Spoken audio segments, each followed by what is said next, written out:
en abril del 2012. Y vienes ahí, ¡pum! Ahí, divino, siempre, siempre. Una noche llena de sueño y error, su manera de vivir en cada voz. Mi amor soñé,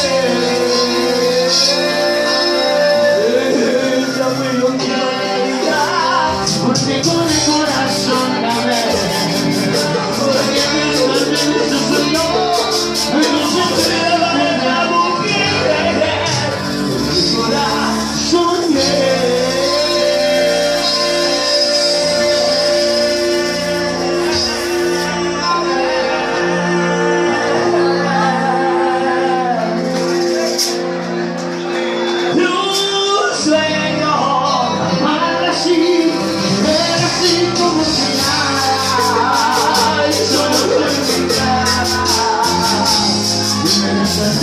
Llorando, llorando, quisiera volver a ver, la luz llegada, solo en la playa, y no estar llorando, llorando, porque esto fue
el atrevimiento, si son tan amables como siempre, de pedir un fuerte aplauso para el Chelo y para todo el grupo Green.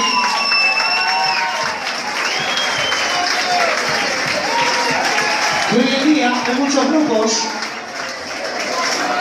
y no sé si se equivocan, pero por ahí se sienten confundidos, que por lo que sus canciones suenan 3 o 4 meses en una radio, pero el Chelo y el grupo Green y toda su onda verde suenan más de 15 años o 20 años en la movida tropical, y quiero pedir un fuerte aplauso para el Chelo y para el grupo Green, porque esto fue un ruido. Buenas noches. El aplauso para Ezequiel.